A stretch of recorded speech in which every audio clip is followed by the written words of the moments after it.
Bien, chers amis, bonjour. Alors, continuons avec votre accord, bien entendu, le commentaire quelque peu exhaustif de notre livre Au-delà de la nuit.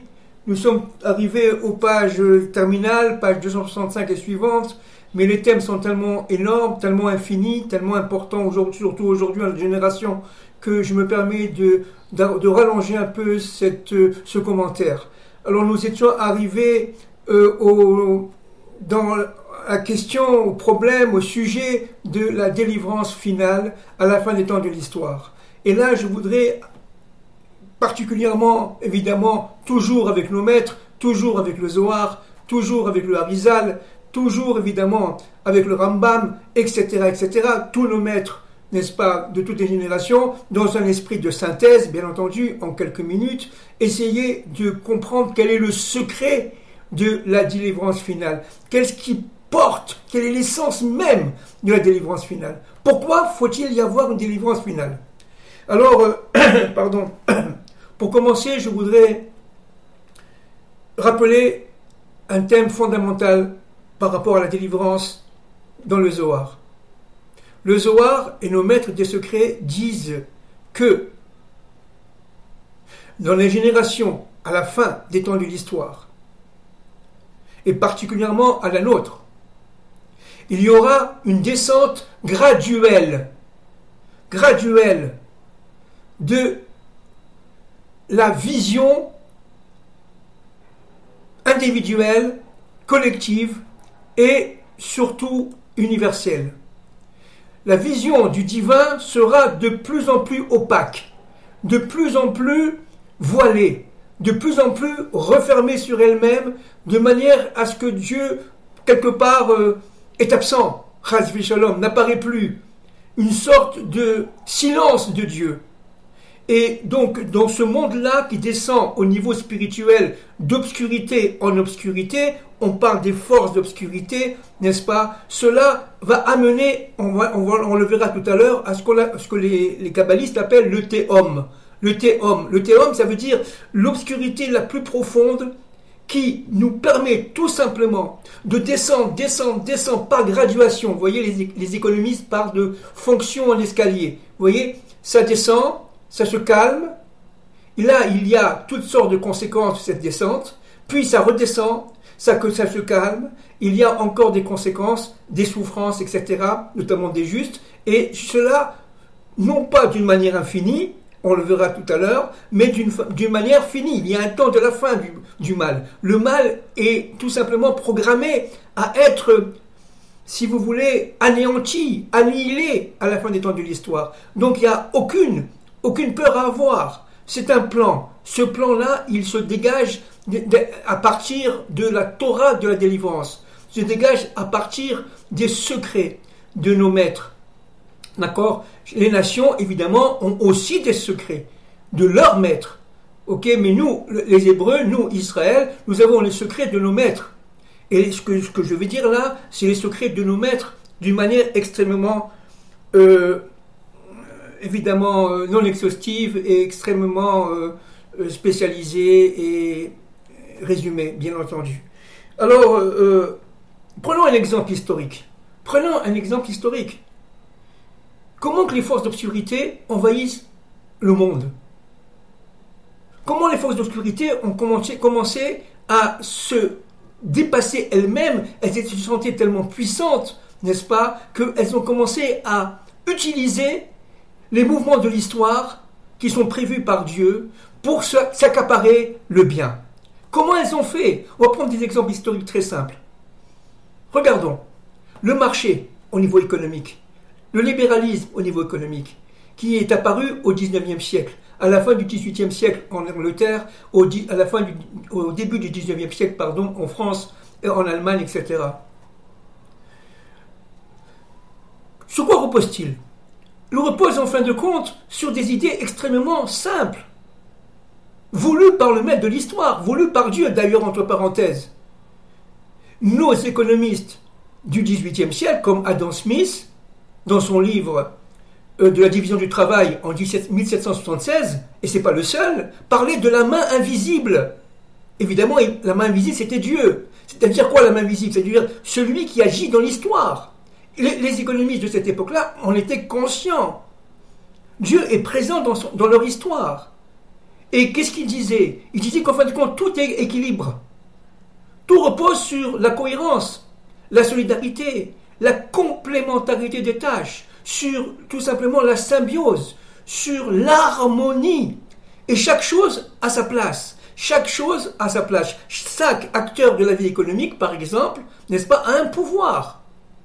Et donc, le pouvoir du consommateur ne doit pas être annihilé au profit du pouvoir des producteurs, par exemple. Et c'est ce qui s'est passé au XIXe siècle, notamment en Amérique.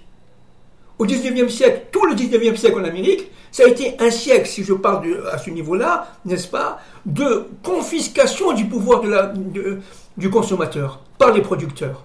Et il y a eu, si vous voulez, une sorte de concentration des pouvoirs qui fait que progressivement, de grandes firmes qui étaient au début des petites PME familiales vont se doter par un phénomène de concentration interne et externe extrêmement puissant, vont se doter d'un pouvoir tel que véritablement elles utiliseront les forces du marché, les forces du marché pour pouvoir dominer.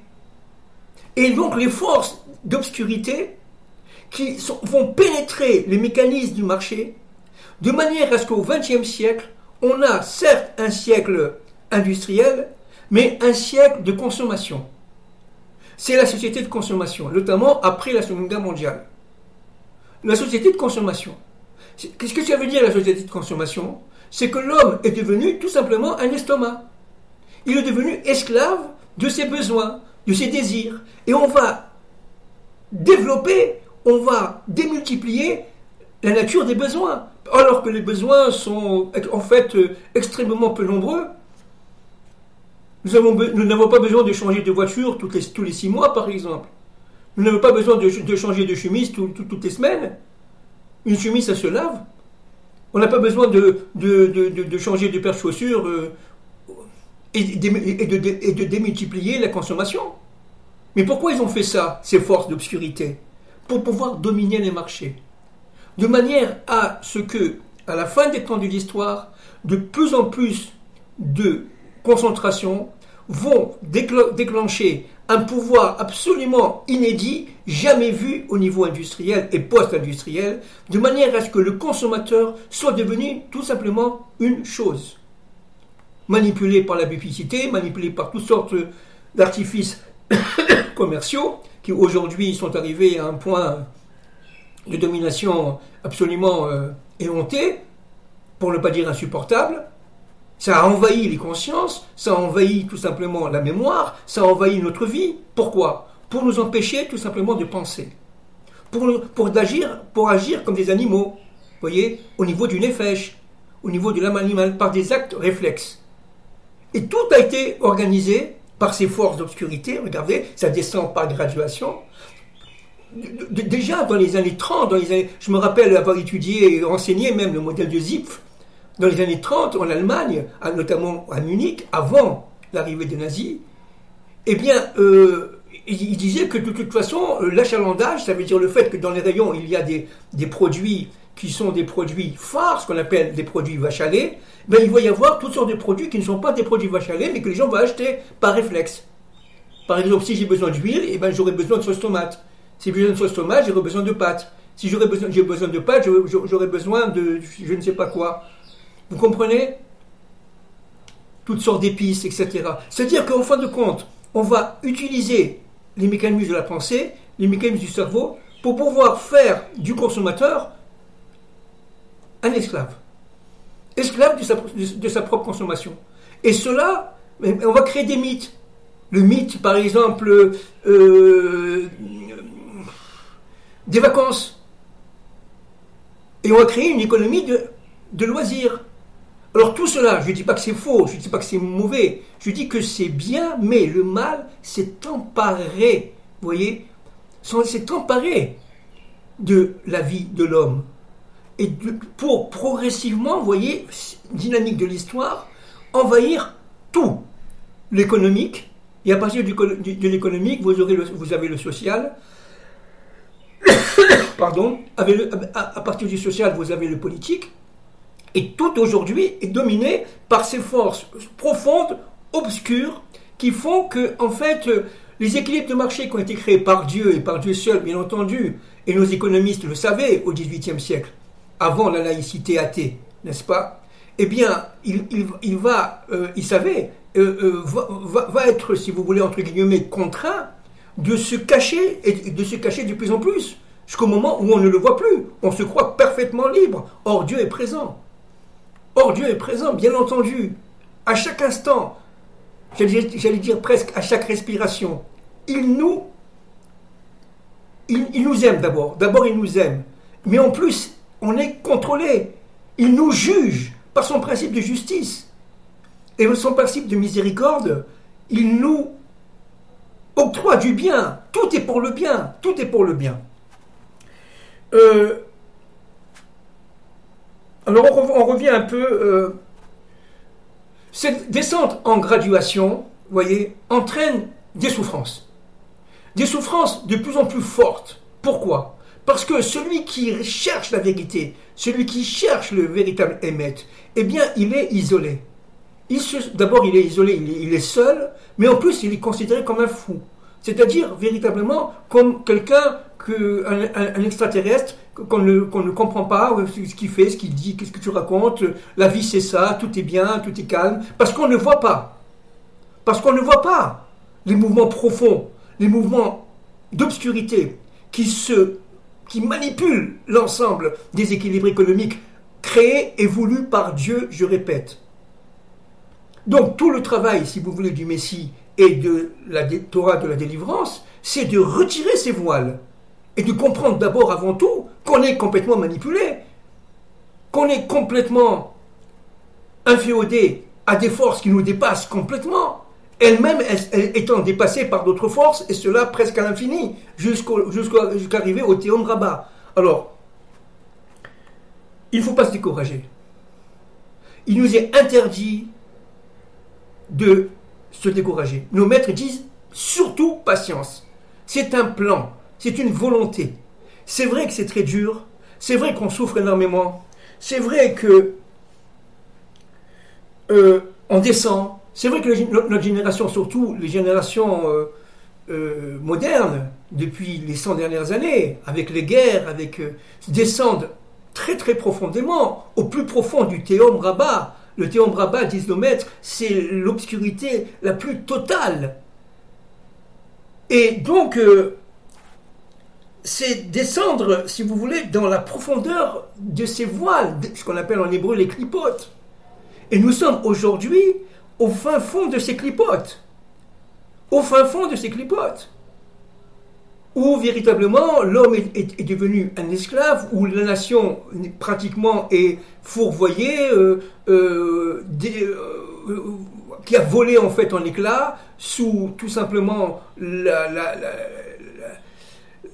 domination de forces étrangères qui veulent tout simplement utiliser les nations comme étant un pouvoir de domination, etc., etc. Il y a aussi évidemment au niveau sexuel la catastrophe de la catastrophe, le changement de sexe, le walking, comme disent les Américains. C'est-à-dire ça, c'est un signe que nous avons déjà vu auparavant. Nous avons déjà vu cela au temps de Sodome et Gomorrhe. L'homosexualité était partout. D'une manière, encore une fois, je ne critique pas les homosexuels. Je critique le fait que ça devient légal, que ça devient accepté par l'ensemble. C'est plus caché. C'est ça qui est grave. C'est ça qui est très grave. C'est caché, ça peut encore être supportable. Il y a toujours eu de l'homosexualité. Mais là, ça devient une sorte de glorification de l'homosexualité. Là, on tombe dans les forces de Sodome et Gomorrhe. Et là, Dieu dit, ça suffit. Dieu sait, ça suffit. Donc nous sommes vraiment dans un monde de Sodome et Gomorrhe. D'ailleurs, c'est écrit dans le Zohar. Le Zohar dit qu'à la fin des temps de l'histoire, juste avant l'arrivée du Messie, eh bien, le monde tombera au niveau des impuretés les plus totales, le Théom Rabbah, on l'a dit tout à l'heure, mais au niveau de Sodome et Gomorrhe.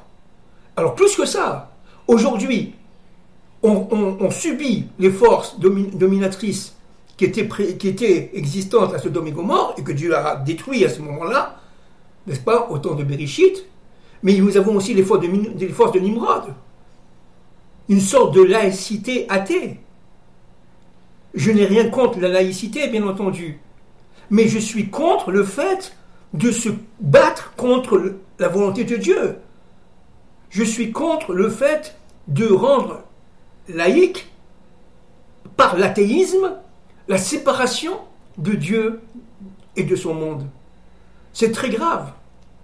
Et ce grand mélange du temps de Nimrod se retrouve aujourd'hui. Il y a aussi, évidemment, toutes sortes de dépassements insupportables d'obscurité, comme par exemple l'aggravation du vol, l'aggravation du mensonge, l'aggravation de la désinformation, l'aggravation du péril, tout simplement. Parce qu'il y a péril en la demeure. Aujourd'hui, nous vivons à la fois les temps de Sodome et Gomorrhe, le temps de Noé, le temps de Babel. Vous comprenez? C'est-à-dire que véritablement, on mérite à la fois le feu, le déluge, etc. Et les élites de cette époque-là, dit le Zohar, reviennent à la fin des temps de l'histoire. Les forces qui ont conduit Nimrod à dominer, avec le sourire, la démocratie, tout ce que vous voulez, sont présentes et sont en action d'une manière extrêmement puissante aujourd'hui, cachée, mais de moins en moins cachée, éhontée, mortifère. Il y a aussi, évidemment, les forces de Pharaon qui sont revenues. Les forces de Pharaon, c'est lié directement à l'impureté la plus totale, à l'obscurité la plus totale. Les forces de Pharaon se doublent des forces de Sodome et Gomorrhe, notamment cachées, toujours avec la ruse, toujours avec le sourire, mais le vol est partout. Il organise le vol, il organise le mensonge. Il veut dominer par les forces, j'allais dire, idolâtres. Et aujourd'hui, nous sommes dans un monde absolument idolâtre. On l'a déjà dit de nombreuses fois les fois précédentes. Et dans ce monde idolâtre, n'est-ce pas, il veut tout simplement inféoder, non pas le peuple égyptien et les esclaves qui y sont induits, mais l'universel tout entier. Le but est tout simplement d'esclavagiser l'Égypte universelle. Aujourd'hui, l'Égypte, c'est par rapport à la France, certainement. La France, on l'a déjà dit, porte en elle le substrat, la racine de l'Égypte, parce que Tsarfat, c'est Tsar, vous voyez, Tsarfat, ça veut dire France, mais Tsar, c'est, on l'a déjà dit de nombreuses fois, c'est la racine de Mitzraïm, qui veut dire Égypte, en français. Donc la France porte en elle les valeurs, les racines, on l'a déjà dit de nombreuses fois, de l'Égypte. Mais à partir de la France, évidemment, c'est le monde qui devient tout simplement égyptien. Avec tout simplement l'idolâtrie. On va idolâtrer la retraite, on va idolâtrer la monnaie, on va idolâtrer l'argent, on va idolâtrer le cinéma, on va idolâtrer les vacances, on va idolâtrer le restaurant, et cela à l'infini. Et chacun aura ses propres dieux. Dieu sport. Vous comprenez? Donc c'est dramatique. Et tout cela, ça a été voulu par les forces d'en bas. C'est-à-dire par les forces particulièrement les plus obscures et les plus profondes. Et nous sommes arrivés aujourd'hui à l'effondrement total. Je pense qu'on ne peut pas aller plus loin. Et ça, c'est un très bon signe, on le verra tout à l'heure. Parce qu'au fin fond du théum, au fin fond de l'obscurité, chers amis, on le sait, il y a la lumière. Il y a la lumière.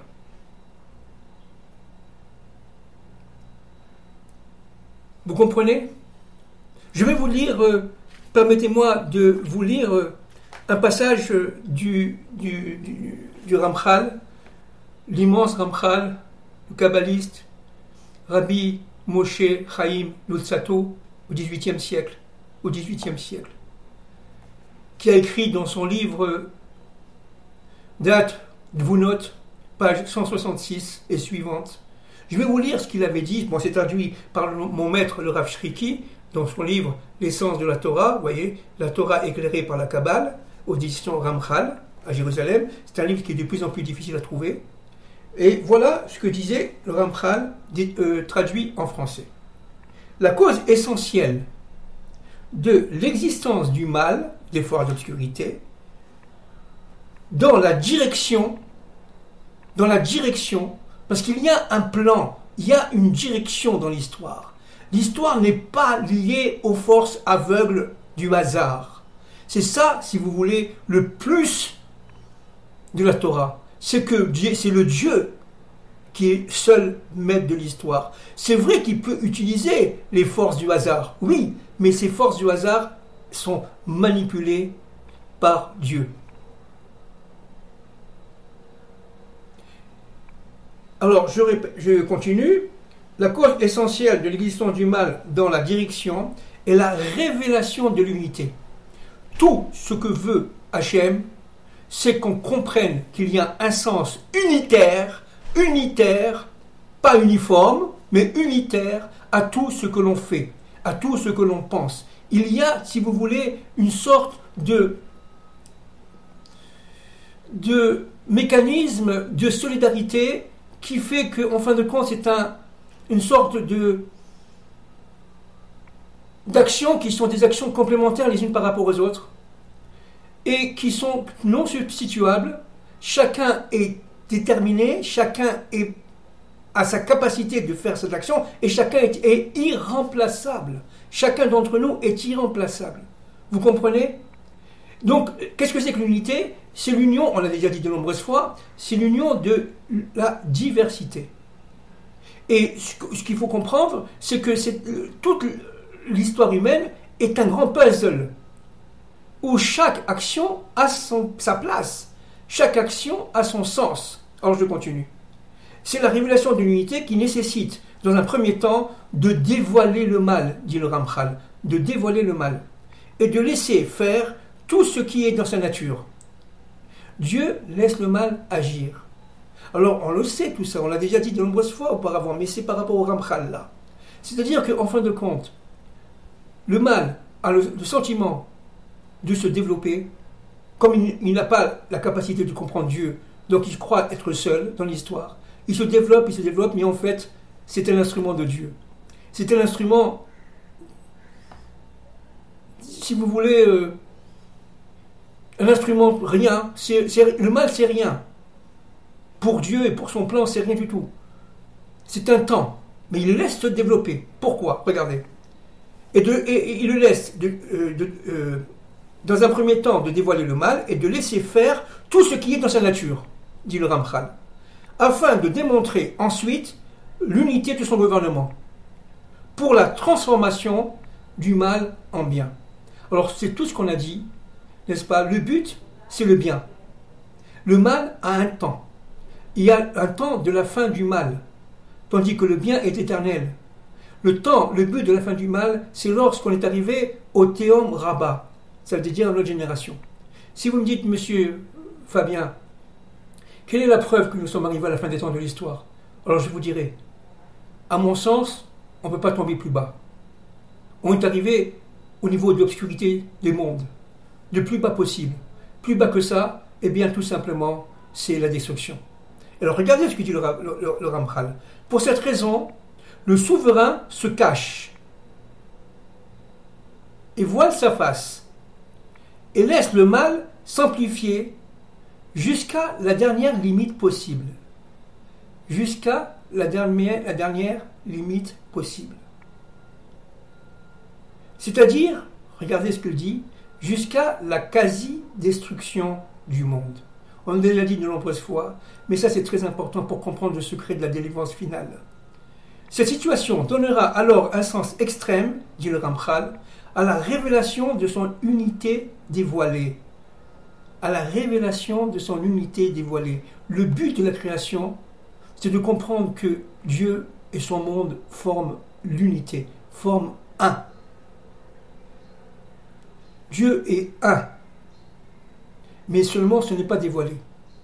Ça a été dévoilé au temps d'Adam Arishon avant la faute, mais ce n'est pas après la faute, ça a été tout simplement voilé par ces fameux 400 voiles dont nous avons parlé à de nombreuses reprises. En réparant les détériorations du mal par sa souveraineté, qu'est-ce que ça veut dire? Ça veut dire qu'en fin de compte, chacun qui pourra survivre au mal, à ses souffrances, et qui aura donc cette lumière intérieure, ce fameux Or Aganouz, cette lumière cachée, va comprendre qu'il y a un plan dans l'histoire, et va comprendre surtout grâce à cette lumière, ça veut dire la présence de Dieu dans son intériorité, va comprendre, chacun à son niveau bien sûr, va comprendre que Dieu est le maître du mal, et que le mal a été créé par Dieu pour une raison très simple. La tchouva par le libre arbitre de l'homme. L'homme doit faire tchouva, ça veut dire doit revenir vers son Dieu, parce que c'est un associé de la création par rapport à Dieu. L'homme qui doit revenir vers son Dieu, en hébreu on dit faire tchouva, et bien cette tchouva, cette repentance en français, est absolument nécessaire, cruciale, fondamentale. Sans cette repentance, le mal ne peut pas être dilué et s'évaporer et disparaître. Donc c'est pour ça qu'il est très important d'étudier la Torah et notamment d'écouter nos rachamim, et pas seulement les juifs. Il y a aussi beaucoup de rachamim, de gens qui sont très branchés chez les nations, bien entendu, chacun selon son niveau, chacun selon sa manière de voir, chacun selon sa vision. Le peuple d'Israël ne pense pas être tout simplement le seul peuple qui a la vérité. La vérité, elle est dévoilée, elle est éclatée parmi les nations aussi, n'est-ce pas? Mais seulement la source de la vérité a été donnée par Dieu à Israël, parce qu'Israël c'est un peuple porteur, responsable, et ça nous a coûté très cher, hein? Ça nous a coûté très cher dans l'histoire, responsable de la diffusion de cette parole. C'est tout. C'est tout. Pendant toute la période où le mal s'intensifie, n'est-ce pas, les justes doivent aussi supporter, dit le Ramchal, les épreuves du mal, non pas parce que cela est juste, selon la direction de la récompense, dit le Ramchal, et de la punition, mais parce que le moment l'exige. Parce que le moment l'exige. Fin de citation. Alors c'est évidemment très très important de bien comprendre le phénomène suivant, n'est-ce pas? Est-ce qu'il y a punition et récompense? Est-ce qu'il y a justice? Oui, il y a justice dans notre monde. Et dans les autres mondes, tout ce que disent nos rabbins, tout ce que disent nos maîtres, est juste, absolument juste. Il y a justice. Mais c'est lié directement au monde de la faute. C'est directement lié au monde de la faute du veau d'or, par exemple. Nous avons reçu les secondes tables de la loi après le veau d'or. Et les secondes tables de la loi sont liées directement au monde de la justice, au monde d'Elohim. Mais on dit que Hachem, Yudkevavke, Hachem, est ou à Elohim. Vous voyez, on le dit 7 fois dans la prière de Yom Kippour, par exemple, hein. On n'arrête pas de le dire tous les jours. Hachem, dans le schéma Israël aussi. Schéma Israël, Hachem Elokeinu, Elohim, vous voyez, c'est au pluriel, pour ceux qui connaissent l'hébreu. Hachem Echad, est seul. Hachem est un. On le dit 3 fois par jour, nous. D'accord? C'est-à-dire qu'en fin de compte, ce qui est très fondamental de comprendre, c'est que derrière le monde de la punition et de la récompense, qui est juste, qui est lié au libre arbitre, certainement, il y a un monde caché, qui est le monde tout simplement de la direction divine. Et ça, je me réfère à nos maîtres, le Harizal et le Ramchal, etc. Et dans ce monde de la direction divine, il y a un sens à l'histoire. Et ce sens à l'histoire, c'est d'arriver tout simplement à l'unité de Dieu et l'unité de son monde.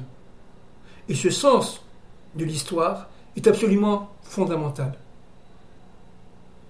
Il y a une histoire qui est métahistorique, on l'a déjà dit de nombreuses fois, cachée. Et il nous est absolument fondamental, surtout à notre époque, où nous sommes arrivés au Théorème Rabbah, au monde le plus obscur possible, n'est-ce pas? Il faut comprendre que derrière tout ça, il y a une volonté. C'est Dieu qui crée le mal. C'est Dieu qui crée tout simplement cet appétit, on le verra tout à l'heure, du mal. Parce que Dieu veut tout simplement faire réagir l'homme par la tchouva. Il veut que l'homme se débarrasse lui-même des forces du mal, fasse tout simplement la tchouva. Parce que les forces du mal, en fait, on le verra tout à l'heure, n'ont aucune survivance. Elles n'ont aucune vie. Elles sont par définition mortes. Elles n'ont pas d'avenir, elles n'ont rien. C'est l'extériorité. Mais c'est une extériorité dans laquelle est en profondeur réfugié le bien. C'est-à-dire que c'est dans le mal qu'il y a le bien, le plus profond. C'est pour ça qu'il nous est demandé de descendre jusqu'au Théom Rabbah, de manière à pouvoir trouver la lumière. Et ce n'est que lorsqu'on a atteint le plus profond de l'obscurité, comme dit le Ramchal, je vous ai cité, n'est-ce pas, que le mal se transforme en bien. C'est-à-dire que les 400 voiles, bon, évidemment c'est codé, d'obscurité, tout simplement, disparaissent et on s'aperçoit que le mal n'était tout simplement qu'un fantasme, une sorte de phobie. Et que dans le mal, il y a le bien. Voilà, pour l'instant, je vous salue, portez-vous bien et que Dieu nous protège.